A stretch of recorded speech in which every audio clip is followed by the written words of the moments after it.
네, 오늘 원래 담임 목사님이 쓰셔야 되는데 제가 서게 됐습니다.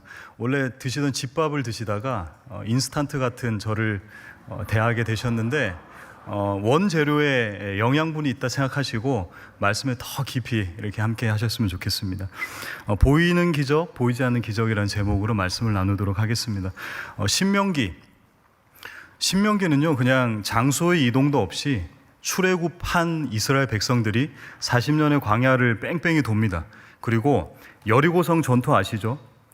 그 땅 여리고성을 정복하기 직전에 요단강 바로 옆편 모압 평지에서 모세 할아버지죠, 그죠? 모세 할아버지가 옛날 이야기 해주는 거예요. 옛날에 하나님이 사셨는데 우리를 구원해 주셨어라고 하는 세 편의 설교입니다. 근데 설교임과 동시에 사실상 투머치 토커가 되시는 거예요. 왜냐하면 이 모든 내용들이 이미 율법에 다 기록이 되어져 있었거든요. 율법에 촘촘하게 세세하게 기록이 되어져 있었어요. 근데 그거를 다시 한번 더 반복하는 거예요. 와, 듣기만 해도 어때요? 라떼는 마리아가 시작이 되는 거거든요. 라떼는 마리아, 하나님이 세세하고 촘촘하고 반복되는 이것, 이 내용을 축약하면 이렇습니다. 출애굽하신 하나님을 기억해라. 그리고 율법을 지켜라. 그 명령을 지켜라. 그리하면 너희들이 복을 받을 것이다. 그 약속의 땅에 들어가게 될 것이다. 인 거예요. 오늘 본문도 전체적인 그런 내용이에요. 하나님의 약속을 지키면 너희들은 언약 백성이 될 것이고 내가 너희들에게 약속한 무엇을 주겠다고요? 읽기만 해도 흐뭇한 7절부터 10절에 그 여러 가지 밀, 보리, 포도, 무화과, 석류, 감람, 꿀, 동, 철, 그 모든 것들을 너에게 주겠다라고 약속을 하십니다. 근데 율법에서 그렇게 했으면 됐지 이렇게까지 디테일하게 하실 일이라는 거죠. 또 모세를 통해서 그 땅에 들어가기 전에 다시 한 번 더 정신교육을 시키시는 거예요. 야, 니네 정신 차려라. 정신 똑바로 차려라 라고 하시면서 옛날 얘기를 하는 겁니다. 투머치 토커 하나님, 투머치 토커 모세.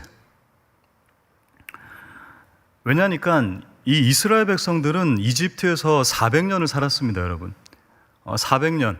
지나고 나니 400년이지 400년을 우리가 되돌아가 볼까요? 1622년입니다. 1622년부터 여러분이 지금까지 살았다 생각해 보십시오. 그리고 여러분들은 그곳에서 문화와 문명에 속해서 살아갔다라고 생각해 보십시오. 야, 하나님 잘 믿어라. 하나님 명령 순종해라. 이 한마디로 그 400년을 덮을 수가 있을까요? 힘들 것입니다.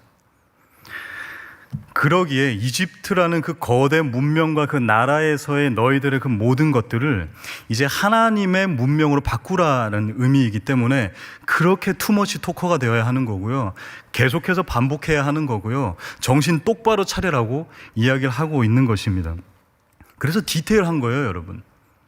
그 많은 세월에 또 법으로도 율법으로도 유명했던 그 이집트 문명에서 하나님 나라의 문명으로 살아가기 위해서, 하나님 나라의 백성으로 살아가기 위해서, 그래서 디테일이 필요했던 거예요. 그리고 반복이 필요했던 것입니다.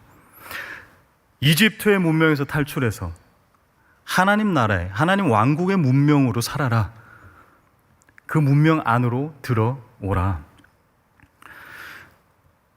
우리도 지금 어느 문명에서 살고 있습니까? 아니, 여러분들은 지금 어느 문명에서 살고 있습니까? 몇십 년 동안 과연 나는 어느 문명, 물질 문명입니까? 혹은 교회 문화의 문명입니까?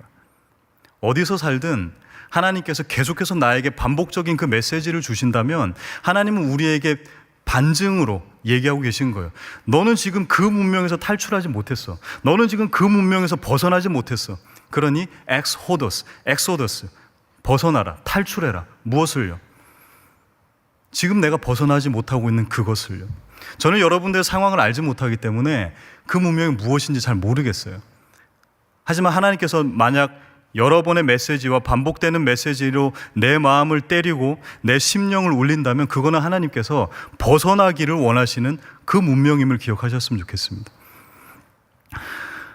오늘 본문에서도 다시 한 번 더 그 문명에서 벗어나라, 그리고 신명기의 큰 줄기를 이야기하고 있습니다. 우리 말씀으로 같이 한번 읽어볼까요? 1절 말씀입니다. 한 목소리로 읽겠습니다. 시작. 내가 오늘 명하는 모든 명령을 너희는 지켜 행하라. 그리하면 너희가 살고 번성하고 여호와께서 너희의 조상들에게 맹세하신 땅에 들어가서 그것을 차지하리라. 아멘. 근데 이스라엘 백성 입장에서 이 말씀을 들으면 그닥 신빙성이 없어 보여요. 왜 그럴까요? 이스라엘 백성은 지금 어떤 기간을 거쳤나요? 어떤 기간을 거쳤어요? 뭐 홍해를 건너고 나서 기적을 맛본 순간이라면 이 말씀이 굉장히 신빙성이 있겠죠. 근데 이스라엘 백성들은 지금 어떤 상황입니까? 40년의 광야 생활을 뺑뺑이 돌았던 상황입니다. 그러니 이 말씀이 이스라엘 백성들에게는 그닥 신빙성 있게 느껴지지 않을 것 같습니다. 우리도 이런 표현 많이 하잖아요. 하나님 왜 이런 시련을, 하나님 왜 이런 상황을, 그죠? 이스라엘 백성들은 이렇게 얘기했겠네요. 하나님 40년 뺑뺑이 돌려놓고 지금 그걸 믿으란 소리입니까? 라고 얘기하는 거예요. 우리는 너무나도 잘 알기에 이 율법을 지켜라, 그럼 너에게 축복을 줄 것이다 라는 이것이 너무 심심하게 느껴지지만 이스라엘 백성들에게는 사실상 현실적인 질문으로 던져진 거예요. 너네 40년 뺑뺑이 했지, 이젠 내가 그 땅 들어가게 해줄게. 이게 과연 믿어질까요? 40년이 아니라 41년, 50년 더 갈 수도 있겠다라는 불안감이 있지 않을까요? 이스라엘 백성들은 분명 그런 얘기 할 것입니다. 그리고 우리도 마찬가지입니다. 하나님 왜 이런 시련을, 왜 나에게 이런 광야 같은 곳을, 그런 상황을요? 근데 이거는 광야를 잘못 이해해서 생겨나는 오해입니다. 광야를 잘못 이해하면요, 하나님을 독재를 펼치는 하나님으로, 그리고 힘들어하는 것을 즐기는 하나님으로 착각하며 살아갈 수 있다는 겁니다. 오해하게 되죠. 복만 주시면 되는데 광야도 항상 함께 주시는 것, 항상 1+1. 근데 이 원이 내가 원하는 원이 아닌 거예요. 그죠?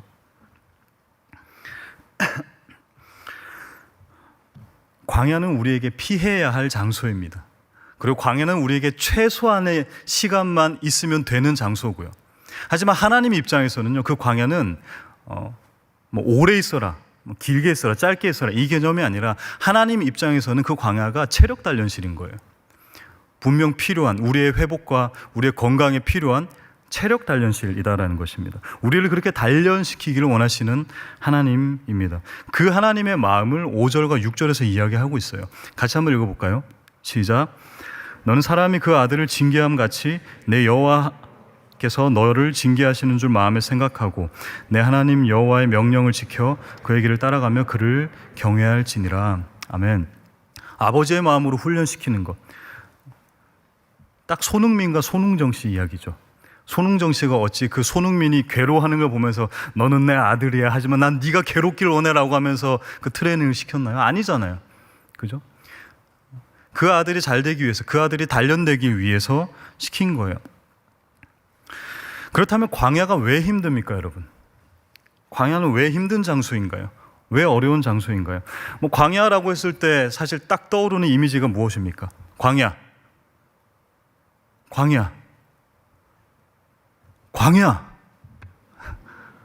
뭐가 떠올랐나요? 덥다, 그죠? 힘들겠다, 뭐 사막, 뭐 이렇게 떠오를 것입니다. 당연히 힘들죠. 그럼 이집트는 안 힘든가요? 이집트는 시원한가요? 이집트 하면 뭐가 떠오르세요? 이집트 뭐가 떠오르세요? 뭐 이집트의 왕자도 떠오르고 피라미드도 떠오르고 할 것입니다. 출애굽 전에 이스라엘 백성들이 했던 것은 종살이죠. 자, 그렇다면 종살이가 힘듭니까? 광야가 힘듭니까? 종살이. 광야, 뭐가 힘들까요? 선택하기가 쉽지 않습니다. 그죠? 출애굽 전에 그들이 했던 것은 육체적으로 굉장히 빡센 노역이었습니다. 벽돌을 굽고요. 이스라엘 백성들이 점점 많아지자 그 이집트의 파라오 왕은 명령하죠. 얘네들 더 빡세게 굴려라. 그래서 정신 못 차리게 하고 딴짓도 못하게 해라. 그래서 그들의 인구의 증가와 그들의 피지컬의 단단함을 억제시키려고 한 거죠. 근데 웬걸 더 빡세게 시켰더니 어떻게 됐어요? 노가다 근육이 더 생겨나는 거예요. 그래서 더 강해지고 더 건강해지고 자녀가 더 순풍순풍 나아지고 뭐 이런 상황이 펼쳐지는 겁니다.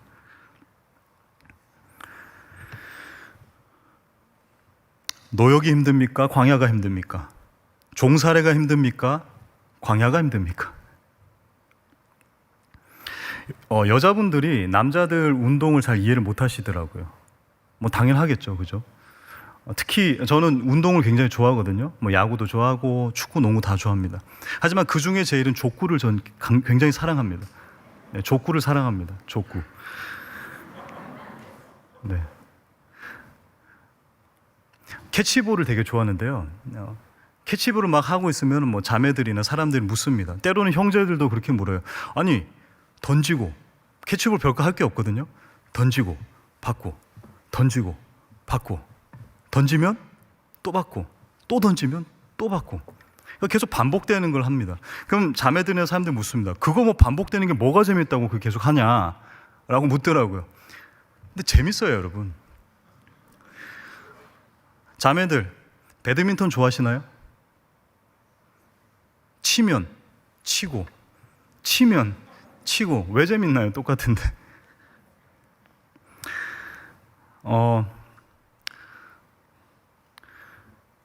체력적으로 뭐 남자가 좋다, 여자가 뛰어나다, 체력적으로 이 운동이 적합하다, 저 운동이 적합하다, 종살이가 뛰어나다, 광야가 더 편하다, 뭐 이런 개념이 아니에요, 여러분. 특별히 여자분들 체력이 안 좋다지만 다 거짓말입니다, 여러분. 저는 남녀의 갈등을 조장하는 게 아니에요. 네, 근데 어떤 한 강연자의 강연을 듣고 저는 너무 큰 은혜를 받았어요. 어떤 은혜였냐면 한 강연자가 이렇게 얘기합니다. 여자분들이 중요한 약속을 잡아요. 중요한 약속을 식당에서 잡아요. 음식점 가서 먹으려고 먹기 전에 뭐 해야 돼요? SNS에 받쳐야 되죠. 그죠? 찍어가지고 인스타에 받칩니다. 인스타에 먼저 올리고 그 전에 먹으면 안 돼요. 큰일 납니다. 그죠? 플레이팅이 이렇게 흐트러지면 안 되잖아요. 그런 다음에 음식은 좀 덜 먹고 계속 수다를 떱니다. 수다를 떨다가 10시 한 45분쯤에 점원이 이제 11시에 마칩니다. 알고 있어요. 라고 해요. 그러다가 11시까지도 넘어서 11시 5분 10분 돼도 안 일어나자 점원이 얘기하죠. 이제 가셔야 됩니다. 문 닫아야 돼요. 그렇군요. 벌써 시간이 그렇게 됐어요? 라고 하죠. 그래서 이제 그 상대방에게 우리 중요한 얘기 못했으니까 나중에 전화로 중요한 얘기 따로 할게 라고 얘기하죠. 그러니까 그 정도로 체력이 뛰어나죠. 이야기하는 체력. 남자들은 운동하는 체력. 다 다른 거예요. 축구가 힘듭니까? 수다가 힘듭니까? 다른 거예요.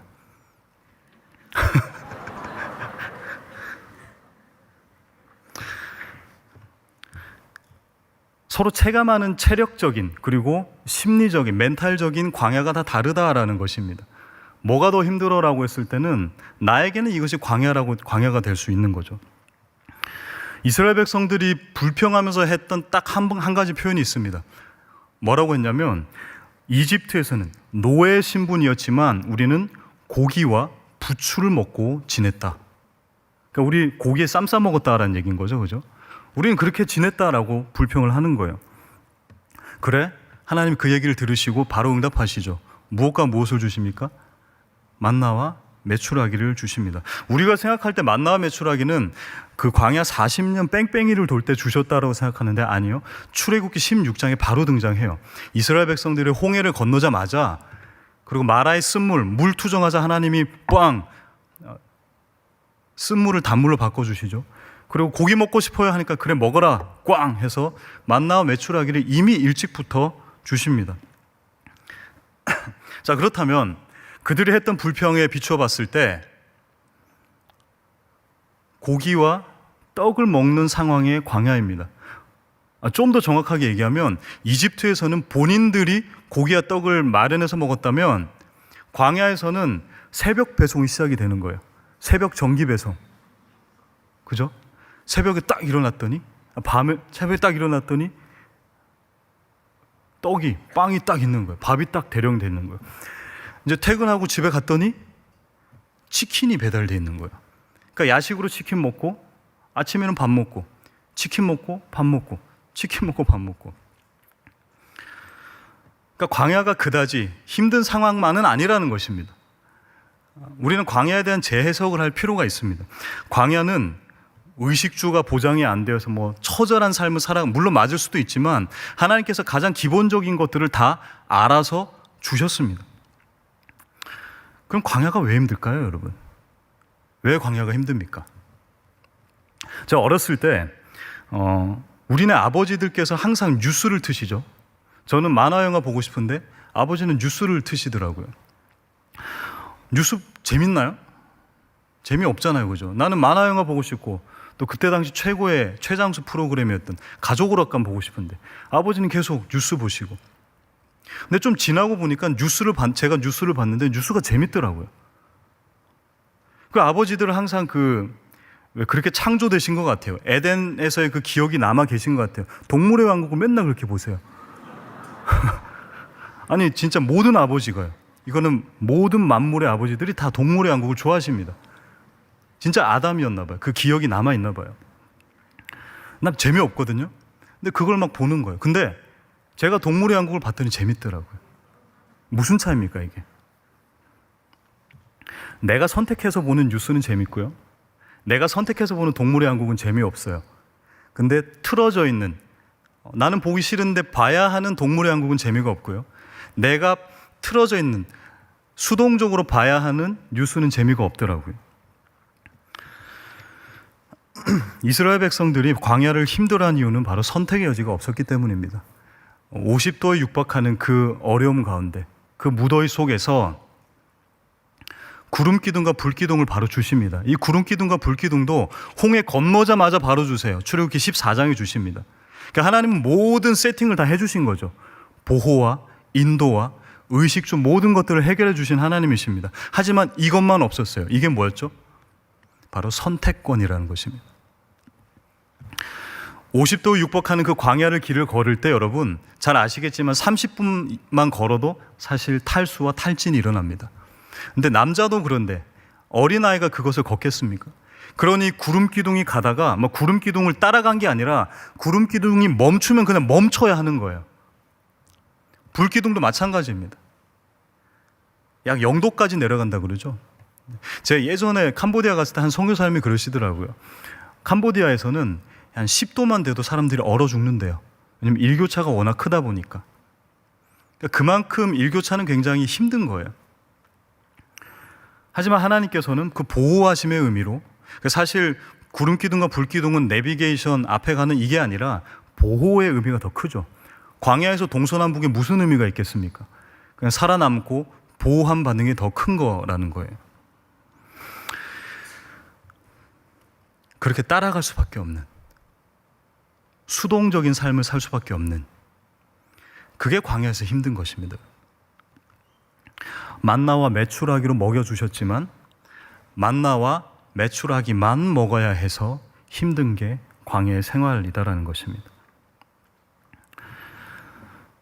그 광야를 우리에게 주신 이유, 그것을 훈련받으라는 거예요.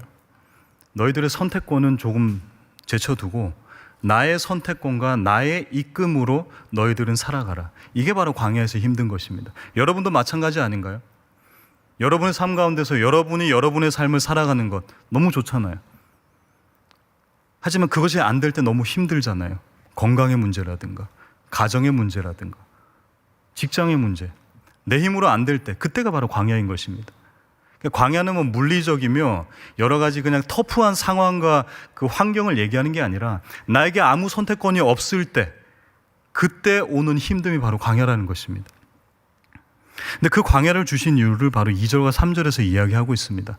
한 목소리 한번 읽어볼까요? 2절과 3절입니다. 시작.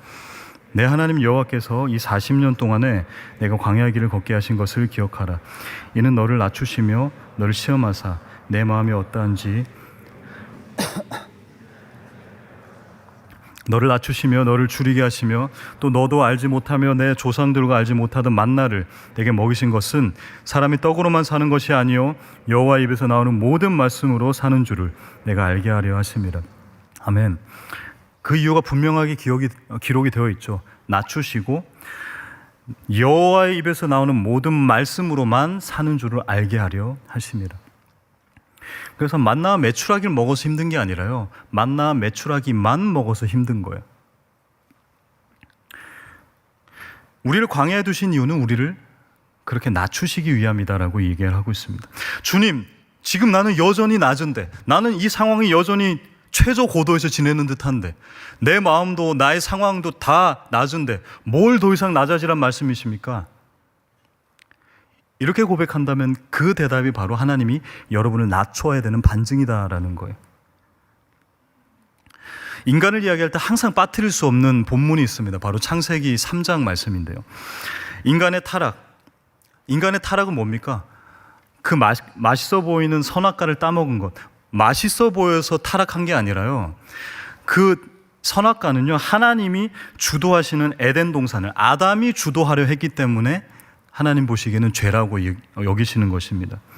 사실 선악과는 뭐 보암직도 하고 지혜롭게 할 만큼 이렇게 되어 있다라고 표현하지만, 뭐 그것을 먹어서 하나님이 눈이 밝아지고 능력이 된다, 뭐 능력을 갖추게 된다, 그걸 하나님이 싫어하신 게 아니라 하나님처럼 되고 싶은 게 싫었던 거죠.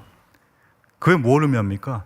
내 인생 내가 살겠다라는 거죠. 내 인생 내가 주도하겠다라는 거죠. 나는 더 이상 광야 같은 상황을 내 삶 가운데, 나의 여러 가지 이 환경 속에 집어넣지 않겠다. 내 인생의 주인은 나다. 이게 바로 창세기 3장의 선악과의 사건이죠. 높아지길 원하고 낮아지는 것보다 더 높아지길 원합니다. 이게 바벨탑 사건까지 쭉 이어지잖아요. 계속 높이 쌓는 이유가 무엇입니까? 높아지려고요. 그 이유가 뭐죠? 하나님처럼 되려고요.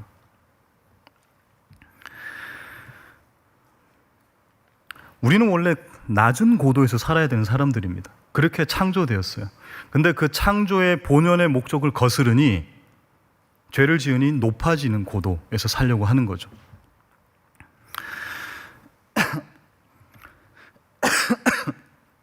그러니 우리에게는 낮아짐이 필요한 것입니다. 그러니 여러분, 이 상황이 광야입니다가 아니라 그 속에서 이끌려 다니는 삶이 힘든 거예요. 하나님 주도하시는 삶이 즐겁지 않는 것이 바로 광야인 것입니다. 마치 이런 것 같아요. 남녀의 체력을 다시 한 번 더 얘기해 드리겠습니다. 죄송해요. 다른 의미는 없습니다. 남자의 체력이 더 좋다지만 아닙니다. 여자의 체력이 더 좋습니다. 언제 좋으냐? 본인이 생각하는 상황의 인식에 따라서 광야가 달라지더라고요.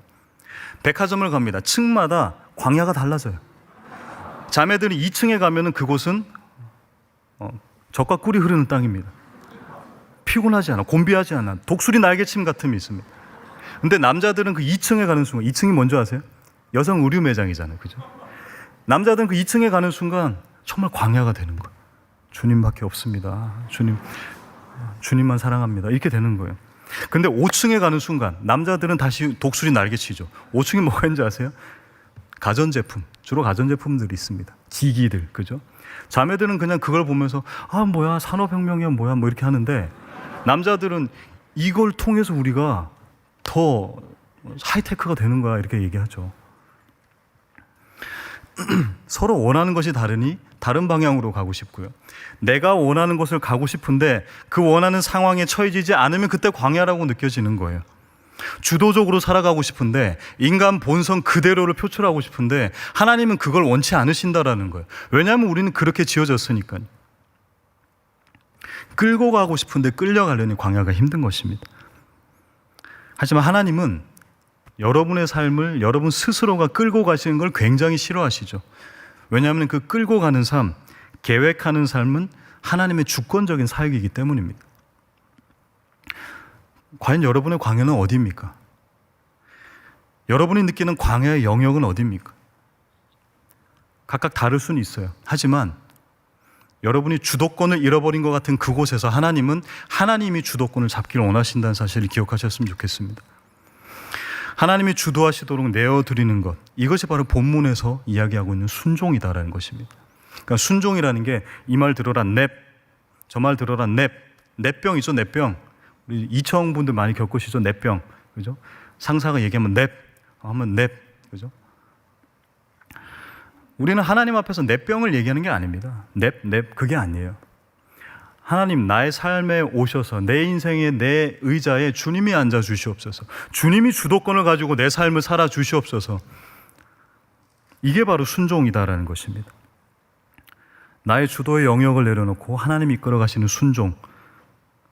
하지만 광야의 시간이지만 기쁨의 시간 되신 저 여러분 다 되시기를 주님의 이름으로 축원드립니다.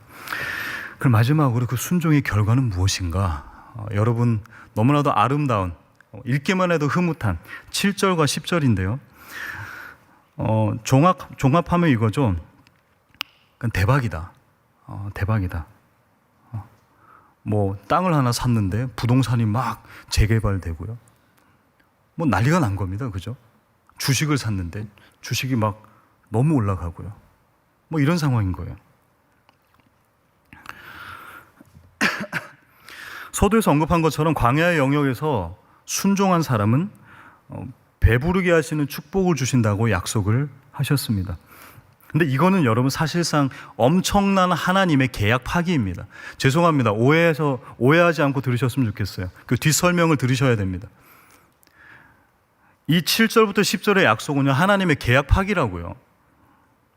무슨 말이냐면 땅은 원래 이런 존재가 아니죠. 인간의 죄로 인해서 누가 저주받나요? 인간이 받나요? 땅이 저주를 받죠. 그로 인해서 창세기 3장 18절에 보면 땅이 내게 가시덤불과 엉겅퀴를 낼 것이라 라고 얘기하고 있습니다. 그러니까 땅에서 뭐가 나와야 돼요? 우리의 죄로 인해서 가시덤불과 엉겅퀴가 나와야 되는 게 맞는데 지금 이 본문의 것들이 나오는 거예요. 이건 계약 파기죠. 왜 계약 파기냐? 사람의 죄로 인해서 사람은 죽음이라는 것을 약속받았습니다. 계약됐죠. 그죠? 하지만 니네가 죽지 않고 그 저주가 땅이 받을 것이다. 그래서 너희의 생명은 보존되지만 땅은 저주받을 것이다. 그래서 엉겅퀴가 날 것이다인데 이 약속이 어떻게 파기가 되냐면 너희들의 생명은 보존할 것이다. 근데 그 저주로 인해서 엉겅퀴와 가시덤불이 나오는 게 아니라 뭐가 나온다고요? 축복의 샘들이 마구마구 터져 나온다고요. 죄를 향한 하나님의 철저함, 객관성. 하지만 우리를 향한 하나님의 엉성함과 주관성. 죄를 향해서는 철저하시거든요. 단호하시고 철저하시거든요. 객관적이시거든요. 근데 우리를 향해서는 하나님이 엉성하신 거예요. 이런 계약을 파기하시는 겁니다. 우리는 그것을 축복이라고 얘기하는 거예요. 그러니까 뭘 얻어서 받아서가 아니라 하나님의 그 모든 계약을, 좋은 것들은 다 우리에게 돌리시고 그 모든 저주와 안 좋은 것들은 다 본인에게 돌리시는 거죠. 문제는요, 이 축복을 우리가 우리 삶 가운데서 느낄 수 없다라는 것이 문제예요. 그렇게 약속하셨는데 우리는 우리의 삶 가운데서 이것이 축복인지도 모르겠고 이것이 기쁨인지도 모르겠습니다. 하지만 본문에서는 그 기적을 계속 보여주시죠. 여러분, 기적이라는 단어와 은혜라는 단어를 마구 혼용해서 사용해도 아무런 문제가 없는 거 아세요? 와, 오늘 완전 기적이다. 와, 오늘 완전 은혜다. 야, 네가 결혼을 한다고? 기적인데? 네가 결혼을 한다고? 이건 은혜인데? 그죠? 기적과 은혜란 말은 혼용해서 사용할 수 있어요. 근데 이 기적의 종류가 있더라고요. 오늘 본문에서 보이는 기적이 있죠. 누가 봐도 눈에 보이는 기적, 뭐죠? 만나와 메추라기입니다. 이 만나와 메추라기는 성경에서는 생명의 떡이라고 표현을 하고 있습니다. 그죠? 생명의 떡. 하나님께서 말씀으로 이 세상을 만드셨고 인간은 그 말씀에 거역해서 타락을 하게 됐고요. 그래서 우리는 우리의 레헴, 양식, 이 양식을 겨우겨우 먹을 수 있으나 하나님의 계약 파기로, 주관적인 계약 파기로 우리는 축복을 누리면서 살게 된 거예요. 이걸 하나님께서 완벽하게 이루시기 위해서 누굴 보내셨어요? 말씀이신 예수 그리스도를 이 땅에 보내셨고요. 스스로 이렇게 얘기하시죠. 나는 생명의 떡이다라고요. 나는 하늘에서 온 생명의 떡이다. 그러니까 하나님과 만나의 이 평행 이론이 보이시죠? 하늘에서 왔습니다. 생각해 보세요. 왜 땅에서 안 나왔을까요? 만나가. 남자분들 스타크래프트 하시나요? 러커처럼 땅에 파묻혀 있다가 쑥 올라오면 되잖아요. 그죠? 쑥 이게 아니라 하늘에서 막 떨어져요. 왜 그럴까요? 인간들이 또 보면서 야, 땅은 저주받아서 가시덤불과 엉겅퀴를 낸다고 했는데 이게 나오면 이게 생명으로 느껴질까요? 안 느껴지는 거죠. 그러니 사람들이 느낄 수 있는 가장 기적적인 방법으로 하늘에서 떨어지게 하시는 거예요. 그 예수 그리스도가, 말씀이신 예수 그리스도, 그분의 고향이 어디입니까? 베이틀레헴, 떡집이잖아요. 그죠? 그분의 죽으심, 부활하심, 결국에는 이 땅에 주님의 통치하시겠다라는 그 고백, 그 선포. 성경은 모든 것이 말씀 중심으로 돼 있고요. 이 만나 중심으로 돼 있고요. 결국에는 레헴 중심, 하나님 중심, 예수 그리스도 중심으로 되어 있다라는 것입니다. 이 만나가 무슨 의미인지 아세요, 여러분? 만나. 사람들이 오늘 본문에도 나와 있죠. 너네들도 모르고 조상들도 모르는 그것이라 만나라고 되어 있습니다. 만나가 히브리어로 뭐냐면 이겁니다. 뭐가 뚝 떨어졌어요. 여러분 편하게 생각하시면 왜 그 동그란 송편 있죠? 꿀떡 같은 송편. 그거라고 보시면 돼요. 그게 땅에 떨어졌는데 처음 본 거예요. 그래서 아침에 딱 일어났더니 그게 떨어져 있어서 이스라엘 백성들은 그걸 보고 이렇게 얘기합니다. 만나? 아니, 이럴 줄 알았습니다. 아, 진짜라고요. 아니, 한국말 이거 맞나? 이게 아니라 진짜 만나? 만후? 이렇게 얘기하는 겁니다. 이게 무슨 뜻이냐면 만은 what을 의미하고요. 후는 it을 의미합니다. 그러니까 이게 뭐냐면 what is it이에요. 이게 뭐지? 이게 뭐지? 이래서 만나가 된 겁니다. 제가 이상한 아재 개그 하려는 게 아니라요. 진짜 그래서 만나라고요. 만나? 만후? what is it? 이게 만나의 뜻입니다. 제가 좀 찾아봤더니 비슷한 과자가 있더라고요. 오징어 과자 중에 오잉이라는 게 있습니다. 아세요? 오잉? 뭐 이런 거예요. 그렇게 생각하시면 돼요. 그 오잉이 이름이 된 게 만나의 어원인 거예요. 아무도 모르는 거, 하지만 하늘에서 내려주시는 분만 아는 거, 그게 뭐예요? 그게 뭐라고요? 만나라고요. 그러면 내려주신 분만 알겠네요. 그걸 누가 내려주셨다고요? 하나님이에요. 담임 목사님 통해서 계속 주시는 그 에베소 말씀처럼 미스테리움, 숨겨져 있으나 이제는 밝히 비춰졌죠. 누굴 통해서요? 예수 그리스도를 통해서요. 그래서 만나는요, 여러분, 그 하나님이 순간순간 채워주시는 그것만 얘기하는 게 아니에요. 하늘의 주인이 우리의 영을 살리시고 육을 살리신다라는 의미입니다. 아침마다 주시는 그 은혜와 기적이 바로 만나와 메추라기입니다. 근데 사람들은 아침마다 주시기 때문에 그것을 기적으로 느끼지 못하는 거예요. 매일매일 접하다 보니까 기적을 기적이라, 은혜를 은혜라 여기지 못하고 있는 상황입니다. 그럼에도 불구하고 이것은 너무나도 명백한 기적입니다. 동의하시죠? 이거는 눈에 보이는 완벽한 기적입니다. 근데 오늘 본문에서는요, 눈에 보이지 않는 또 다른 기적을 주셨습니다. 우리는 이 기적을 놓치기가 너무나도 쉽습니다. 우리 4절 말씀 한번 같이 읽어보겠습니다. 4절입니다. 시작. 이 40년 동안에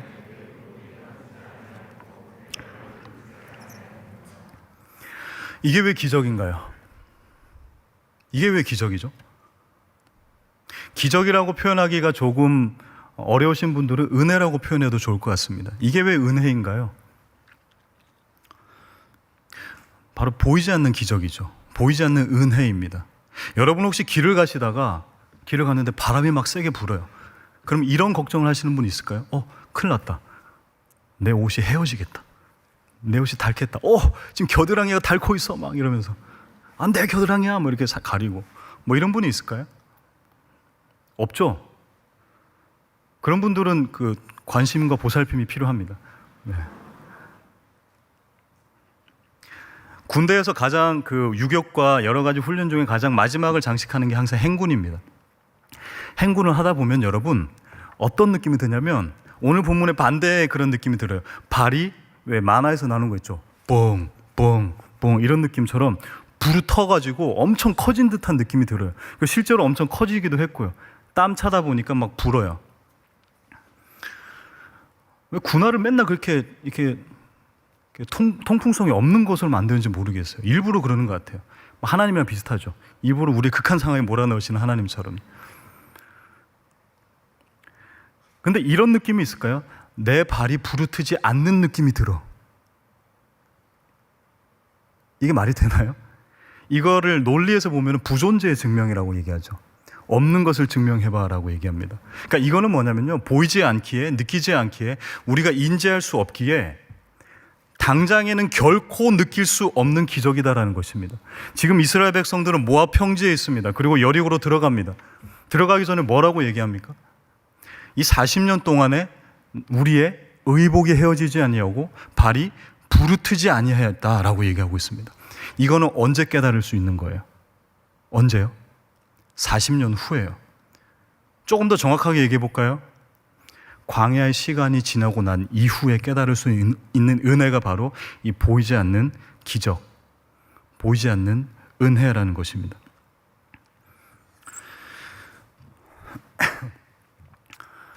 여러분의 삶 가운데는 지금요, 이런 보이지 않는 기적을 가득가득 채우고 있는 게 너무나도 많아요, 사실.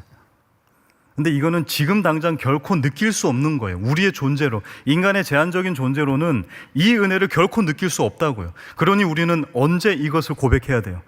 이 광야의 시간이 지나고 나서요. 이 광야의 시간이 끝나고 나서 무엇을 통해서요? 우리의 그 광야의 시간을 되돌아봄을 통해서 우리는 이 기적을 기적이라 고백할 수 있다는 것입니다. 그러게 여러분, 감히 이렇게 얘기하지 않았으면 좋겠어요. 하나님, 만나와 메추라기만 주십니까?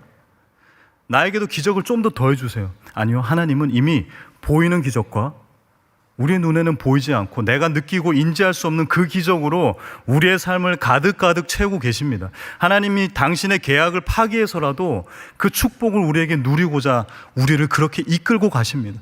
여러분의 주도권만 내려놓는다면 하나님의 주도권을 가지고, 그 주권을 가지고 우리의 삶을 그렇게 이끌어 가시는 주님이심을 기억하셨으면 좋겠습니다. 말씀을 맺도록 하겠습니다. 주님 주신 것만 먹으시기를 바랍니다. 만나도 먹고 메추라기도 먹고 다른 것도 먹는 게 아니라 만나와 메추라기만 먹으시길 바랍니다. 그 하늘 양식이 바로 예수 그리스도임을 인정하셨으면 좋겠습니다.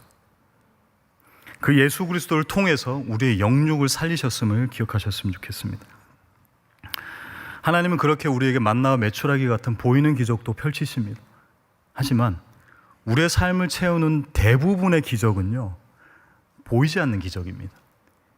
그러니 지금 여러분, 제3회, 제4의 광야의 시간을 살고 계십니까? 그렇다면 제2의 광야를 떠올려 보세요. 의복이 헤어지지 않고 발이 부르트지 않은 그 은혜를 고백하게 될 것입니다. 당장의 이 광야의 기간 속에서 당장을 평가하지 마시고요, 다시 한번 더 시간이 지난 이후에 한번 돌아보십시오. 그래서 묵상이 필요한 것입니다. 말씀을 빗대 우리의 삶을 묵상, 생각, 감사, 고백, 그래서 필요한 것입니다. 이스라엘에 한 친구가 있습니다. 지금은 뭐 연락하진 않지만 예전에 20대 초, 30대 초반이었네요. 그때 이제 만났는데요. 이스라엘에 사니까 굉장히 궁금하잖아요. 그래서 그 친구한테 물었습니다. 네가 가본 이스라엘에서 가장 좋은 곳이 어디냐라고 물었습니다. 그랬더니 그 친구, 저는 뭐 갈릴리라든가 뭐 이런 걸 예상했는데 그 친구가 이렇게 얘기했습니다. 광야라고 얘기했습니다. 왜? 그러니까 집 앞에서 한 5분 10분이면 다 광야가 있대요. 왜 좋아라고 하니까 아무것도 없어서 좋아. 그래서 그곳에 가면 하나님과 나만 있어라고 얘기하더라고요. 광야는 아무것도 없기에, 똑같은 음식만 먹기에, 불과 구름 기둥의 움직임만 따르기에 수동적인 곳입니다. 하지만 그곳에서 적극적으로 할 수 있는 우리의 행위가 바로 순종이라는 적극성입니다. 아무것도 없는 그 광야에서 방향은 중요하지 않아요. 하나님 A입니까 B입니까? 하나님 저 사람입니까? 요 사람입니까? 나의 배우자는 어디 있습니까? 중요하지 않아요. 하나님의 보호하심과 보이지 않는 기적으로 채우시는 그 하나님을 신뢰하시는 저와 여러분 다 되시기를 주님의 이름으로 축원드립니다. 우리 함께 찬양하겠습니다.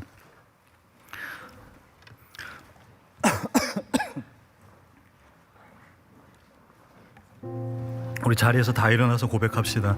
주님 감사합니다. 지나고 나니 은혜입니다. 모든 것